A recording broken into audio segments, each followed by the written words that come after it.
اور میں اپنے آپ کو پاک صاف نہیں کہتا، کیونکہ نفس امارہ انسان کو برائی ہی سکھاتا رہتا ہے، مگر یہ کہ میرا پروردگار رحم فرمائے۔ بے شک میرا پروردگار بخشنے والا ہے، مہربان ہے۔ اور بادشاہ نے حکم دیا کہ اسے میرے پاس لاؤ، میں اسے اپنا مصاحب خاص بناؤں گا۔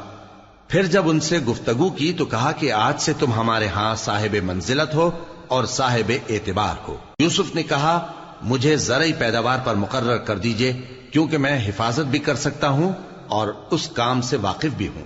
اس طرح ہم نے یوسف کو ملک مصر میں جگہ دی اور وہ اس ملک میں جہاں چاہتے تھے رہتے تھے۔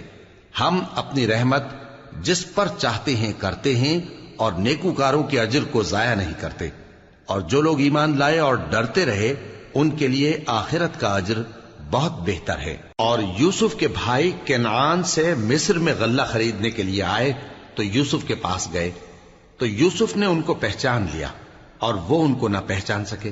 اور جب یوسف نے ان کے لیے ان کا سامان تیار کر دیا تو کہا کہ پھر آنا تو جو باپ کی طرف سے تمہارا ایک اور بھائی ہے اسے بھی میرے پاس لیتے آنا۔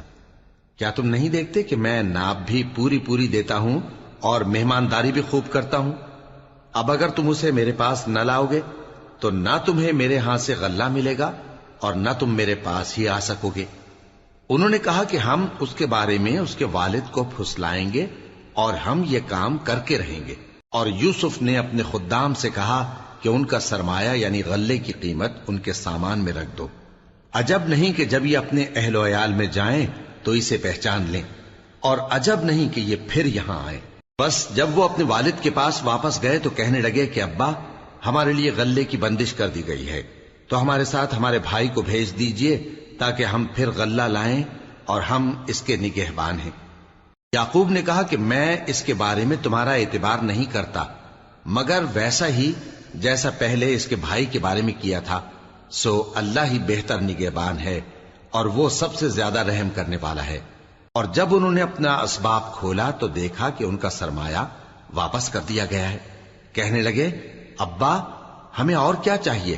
دیکھیے یہ ہماری پونجی بھی ہمیں واپس کر دی گئی ہے، اور ہم اپنے اہل و عیال کے لیے پھر غلہ لائیں گے اور اپنے بھائی کی نگہبانی کریں گے، اور ایک بار شتر زیادہ لائیں گے کہ یہ غلہ جو ہم لائے ہیں تھوڑا ہے۔ یعقوب نے کہا کہ جب تک تم اللہ کا عہد نہ دو کہ اس کو میرے پاس صحیح و سالم لے آؤ گے، میں اسے ہرگز تمہارے ساتھ نہیں بھیجنے کا، مگر یہ کہ تم گھیر لیے جاؤ یعنی بے بس ہو جاؤ تو مجبوری ہے۔